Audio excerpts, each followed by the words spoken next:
About 20 years ago, late 90s, as I remember it, and it might be faulty, of course, but still, as I remember it, most of the Nordic countries were almost at the same space. Most of them had a few kind of major developers, primarily focusing on console and PC games. Finland had Remedy and Recoil, probably. Denmark had EO. Norway had Funcom. Sweden had a few more. Massive, DICE, a few of them. So we were all on somewhat equal footing 20 years ago. Then something happened.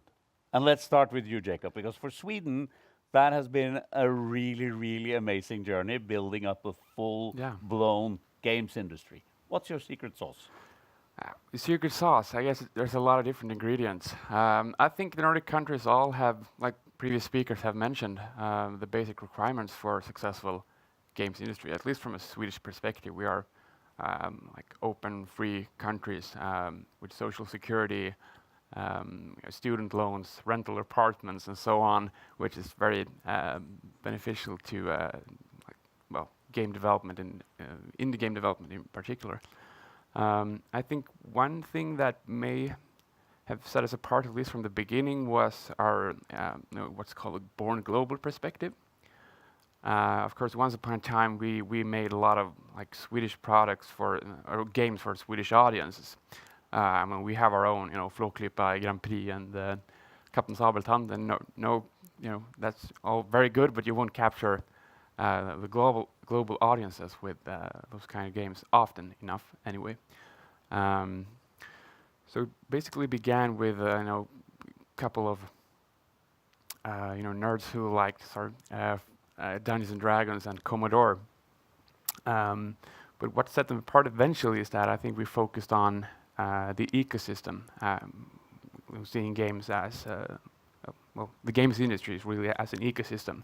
So let's say you have a successful company, which may occur. Then there's a Norwegian boy or girl who wants to be successful in the games industry. So where does he or she start? In school, of course. Is she able to study programming or digital design? What then is there a university you can study at? After that, when you have a couple of friends, a lot of people meet while studying. Is there an incubator to go to? Are there any regional support, national support? Do they have culture funding and business guidance and so on? After that, are you able to take in investments, so on? Is there a stock market to go to eventually, and so on? So there's a lot of things that have to be, small puzzle pieces that have to be set in place. I think for it to be successful in the long run, and I think we were good at doing that very early on in Sweden. And do you think you did that as part of an actual strategy, or that it just kind of things just developed as you went along and saw that these pieces are needed? I think it's a mixture of both, definitely. I think a lot of things just happen. I mean, why did we didn't have those successful companies from the very beginning? Like you said, we had 3 or 4 of them. It's really hard to say, and that's, I guess, quite another debate, and I could go on that for a very long time. Look, the history of VM and so on, but then some of things just, I guess, people started to, seeing that they need support from, the schools. How can we take that further if we want to keep this going for 10 years or 20 years? So have like a 30-year vision or something. Like in a famous example is the Swedish city of Skövde, which you may not have heard of, but of course you have heard of Battle Right, and you have heard about Goat Simulator, and so on, which are like world breakout successes. So then there's a lot of strategy going on, definitely. And do you think it's also a little bit to do with culture? Because, for example, Sweden has been excellent in commercial entertainment for a long time. You've got ABBA, we've got kind of Norwegian rock bands. Yeah, it's a very different thing. It's not too bad either, but no, I do think it's a cultural thing. Of course, the Nordic cultures are very similar. Especially when you compare them to other countries, but we have some differences between us. So there's definitely a lot about the culture. I think I actually saw, I believe many of you here in Norway have seen like the Extra Credit Analysis, a popular YouTube show, did an analysis on the Norwegian game scene, and they said like janteloven is, you know, that's a barrier to be successful. I mean, it's basically bullshit. But then in Sweden, we actually bring that up as something good. That's like the number one point when we try to describe the success of the Swedish games industry. We like start with okay, jantelagen. So that may be something like we don't settle for. We don't think we're very good, but we still want to be better. Even when we are the best at something, we like have this mindset of we can always be better next year. Day and so on. So perhaps a combination of a methodical approach in building out support systems and infrastructure, together with kind of a little bit of different mindset, probably. Probably, yes. I'm going to jump over Norway and Denmark and save you two for last and go to the next success story in a slightly different field than Sweden, but a fantastic success story nonetheless. So Finland, what's your secret sauce then? Finland Nolböang. Oh no, it was the Eurovision Song Contest, sorry. Well, basically, we go back to 20 years, as you said. So the game launched 20 years ago, Snake, for the mobile, for the Nokia devices. It's a partial answer to your question. In a way that if you think about at the end of the 80s, the situation in Sweden and Finland was very different. In Sweden, there were studios who were able to take investment into develop console games, PC games, these very ambitious AAA games. In Finland, back in those days, the industry was a bit younger, and we had Nokia. And we had all the great promises from VAP, Web Protocol, and everything like that. It kind of aimed our industry to mobile development already in the end of the 90s. So many of you don't remember probably, but we had the big studios making WAP games. We had Springthos, we had Riot E. Those studios were well over 100 people already in the end of the 90s. And when, let's put it this way, that when the app economy started in 2008, 2009, we already had a long pedigree when it comes to the mobile games. We were more ready than anybody else to the era of mobile gaming as we know it today. And we had, of course, we had some early success stories. We had 10 Pound from Secret Exit, but the big story was, of course, Angry Birds by Rovio, which was really big thing for the whole games industry. And our companies were able, others than Rovio also, were able to utilize that kind of visibility we got through the whole industry got through the Angry Birds. And of course it led to the situation where all the investors were also interested how to find the next Rovio or the next Angry Birds studio. And as you know, investors are a little bit like lemmings. They all tend to go to the same direction, and if somebody jumps from the cliff, all of them are going to jump from the same cliff. And of course, the very big thing for us was a disruption which was caused by a free-to-play model, because this growth wouldn't have been possible for any of us or for anybody in the mobile games without free-to-play model. And I dare to say that Supercell was the first one who was able to adopt the free-to-play model properly to the mobile games. Of course, we had seen the same kind of model in online games already in the beginning of 2000. Sulake was using it, and CCP was using it, and many also the Nordic studios were using it. And it has been, those two things have been, I think, that this kind of points in the history where the Finnish games industry has taken a direction or to the path where it is now. Because all of those things are based on Nokia having such a strong position for a long time, of course. But have you also then followed up with different type of support systems? I've heard that, for example, on the investment side, there's a matching funds rule for some type of companies in Finland. Do you have systems there that seem to kind of supercharge this already advantage you had with Nokia? Yeah, well, it's I don't know. I wouldn't say that it was up to Nokia, but Nokia had a strong influence to certain things. We have had different kind of funding schemes from the Finnish government side since 2004. And those are mostly the funding schemes by Tekes, nowadays known as Business Finland. They changed the name, idiots, because Tekes was a good name. Why they changed the name? It was a good brand. So basically, we have had this kind of funding schemes, and they have been very valuable for the Finnish games industry in a way that that funding has been acting as a leverage funding also for the game studios. Yeah. And one of the thing with the Tekes funding has been that it has also been kind of seal of approval for the foreign investors. And now they even ask that if studio is applying funding from venture capital, they usually ask that have you got the funding also from Tekes side. That's how well known the Tekes system is nowadays. And what's the size of the type of a typical Tekes type funding? It depends. It varies from 200,000 to a couple of millions, depending. But it's but this is the difference between Tekes funding and most of the other funding available in Europe is that Tekes funding is for game business. It's not for the game content. It's for developing the game business. And I think that that's one of the findings that developing games is one thing, developing games business is different thing. Yeah. It's So another Tekes invests into the company, not just the project that they're currently pitching. Yep, exactly.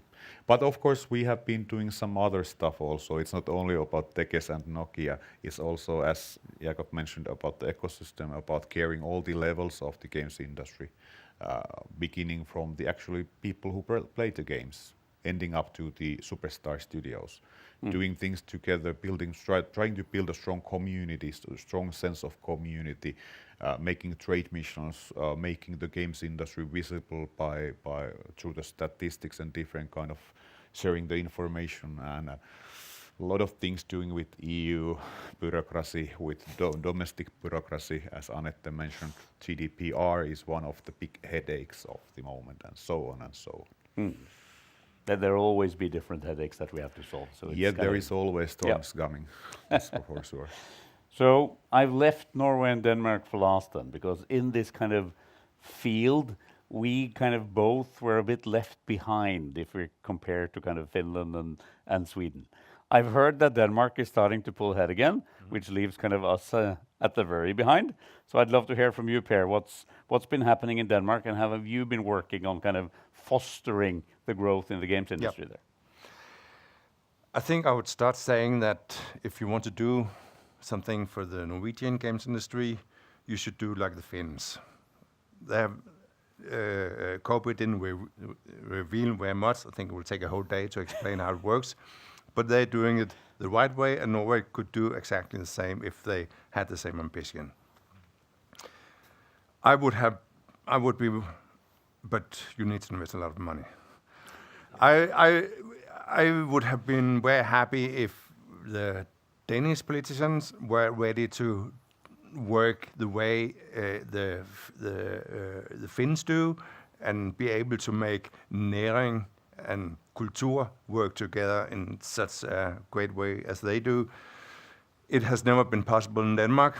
We have taken small steps. So if you have smaller ambitions, if you want to invest much less, you can maybe learn a little bit from what we have done. In the last 7 years, we have, with programs like Interactive Denmark, been able to grow the turnover in the games business with a factor 4, and we have grown the number of games companies to more than a double in 7 years. We have done different things. I think I'll point out 2. And one thing is that we have been working on teaching the people working in the industry to behave as business people instead of project creators. So go from projects to businesses. And we haven't invested very much money into it, but it's a matter of making lessons, events on a regular basis, investing a little money in selected companies like you have done with the Spill ut i verden. We have not invested that much in each company, typical around 70,000, 80,000 Norwegian kroners in each company, but then we have invested in almost every company interested. It has brought us a little step further, and then what we have something like Innovation Norway. In Denmark too, it's organized another way. We have, well, I won't go into details about that, but we have, I think, in total, we have around 20 investment managers investing in tech companies, innovative companies, green tech, med tech, and so on, making absolutely no results whatsoever, except for one investment manager investing in games. And he has been almost the only one investing in games for quite a long time. We have tried to persuade the traditional investors to go into the games business because it was possible to prove that there was money to make. But when they analyze the companies with the tools that they use for other kind of industries, they don't get the right numbers. It looks too dangerous, and they always conclude it's not worthwhile investing in games companies. So we have given up on that track, and we have had this one investment manager investing now in 43 companies. He has invested 125 million Danish crowns. They have closed 12 companies with loss. They have exited 8 companies with a win, and they still have 23 companies alive and growing, and they have made a profit from that investment. And now the traditional investors are coming to invest in the games companies because they see that they can earn money. And the whole point is here that you need, in a country like Denmark, and I think like Finland, it's a totally different story with Sweden. But in Denmark, in Finland, in Norway, you need the government to show the path, to show that here is something to be done. There's a lot of talent. It's not that difficult. Alan, who's the investment manager, I don't think that he understands very much of what he is doing, but he's investing in so many companies that many at least a decent number come out as successes, and that's the difference between our industry and the other industries, that people burn to become a success in the end. They put more effort into it, and that cannot be measured by the analytic tools. So this is the Danish version in a kind of Innovation Norway, who's doing VC type equity investment in a broad range of companies in the sector. Yep, 43 companies. That's something for us to discuss, Margit. I'm doing an interactive with Innovation Norway here at the same time. So which is very interesting, and as you're saying, you've grown it by 4x so far, and you're seeing kind of some success to that, not in the least in kind of educating your Danish local investors. And it is strange because they can just look to Sweden and Finland and see wildly successful companies, and still we have the same problem in Norway.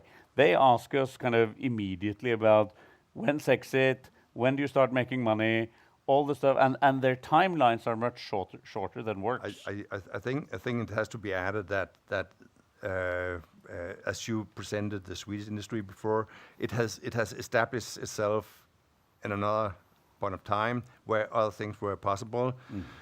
The Finns they co-invest with foreign investors. So when you have a foreign investor investing, the state double the investment, or how it is. So if you are an investor and you go to Finland, your money is worth the double, and that's a huge difference. So, Bendik, because we've been spending the whole day talking about the Norwegian system, so it's a bit of a different angle with you.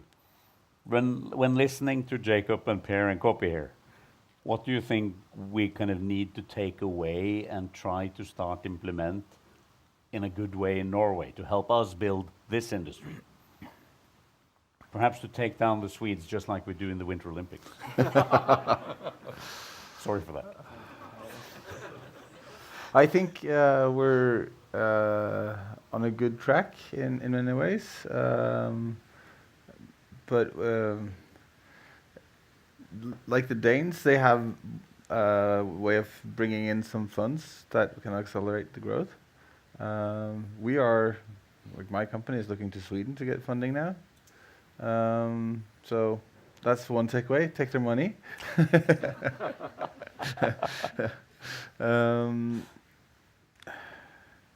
I think we've been over covering quite a lot of that throughout the day, and I'm not sure I have that much more to add to just that topic. Do you have any topic that you have anything to add to then? I know it's late in the day and everyone's waiting for the kind of mingling and the champagne, but... Yeah. I think Norway needs to do a few extra things. We need to get our statistics right. Like right now, all the Norwegian companies are spread across all sorts of different company categories. Some are doing programming services, some are doing something else, but nobody are registered as game companies because there's no such thing in Norway. That's a starter. Getting that extra funding will help, but then we also need to get this cultural shift in terms of why is it that Norwegians thinks that gaming is such a weird thing that only kids do. That's not the case in many other countries. In Korea, you're like the hero if you play esports. So we have a cultural thing as well, which is less tangible. I don't know quite how to handle that one. But I guess some of that will change with the success of money, because that's a very important aspect in Norway. I think we have time for a very short little round with our guests here too. So, Jacob, if you would kind of select a few things that you've done that you would say, Norway, go do this, and one day you might grow up to be as successful as the Swedes. Yeah, it's really hard to say. I mean, games, as everyone has talked about and mentioned today, games can be so many different things. It's culture, it's artistic, it's business, it's a sport sometimes. I mean, I think in Sweden we've always had a strong backing for the culture of in video games. We had the LAN parties, DreamHack, and so on. We've had successful cosplayers and the e-sporters. So it's hard to pin down one thing, but yeah, I think look at the big picture and how do we make an ecosystem of the video game industry is one important thing that I guess will be my main takeaway. That's not a quick fix, though. It's a No, long-term thing, but still. And of course, a quick fix would be to get your games published by Swedish companies. A lot of them looking for seems like great you games. should all call Raw Fury and Paradox and the other Swedish publishers. So you may not be the biggest video game industry in the Nordics, but you can sure host a lovely event. So thank you. That's good. Very much. We can specialize in the events. So Koopee, do you have kind of one piece of sage advice? Well, yeah, we all see that the disruption is coming in the games industry, especially on mobile side. The mobile games side has been stagnated for many years now, and we know that there is disruption coming. Is it AR? Is it something related to VR? Is it deeper game experience? Is it esports? Whatever it is. And if you think about Norway or Finland or Sweden or all of us guys, we are still small players, all of us. And we have to be able to utilize the disruptions when they arise. Since the disruption is for a small player possibility to they take bigger share of the emerging market. So that would be my advice number one. And you were asking about the strategy. Strategy is a good thing, but the more important thing is to do things. So don't concentrate on trying to define the best possible strategy to do something, because it's very likely that it's a fool's errand in the games industry where everything changes quite quickly. So do things which are useful for you in that point of time, and continue on doing this, taking these small steps one by one. As the Chinese wisdom says, even the longest journey started with the first step. So I guess it was a Chinese wisdom, or then I made it out myself. No, that's good. That's good.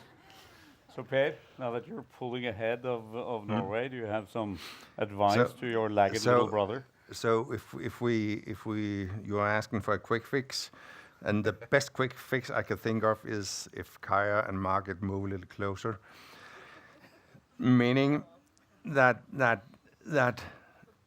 the initial financing, the risky financing in the Nordic country, not in Sweden but in the rest of them, is cultural money. So if you would put your money in the same projects, so have a commercial angle and a cultural angle on every product you evaluate, that could be a cheap step forward. Excellent, thanks. I think that brings us to the end of the programs. I hope that you're all staying and joining us for parties, karaoke, and lots of questions from the Norwegian game community on how to kind of ferret out that secret sauce from each of you. Thanks for participating. Welcome. Thank you.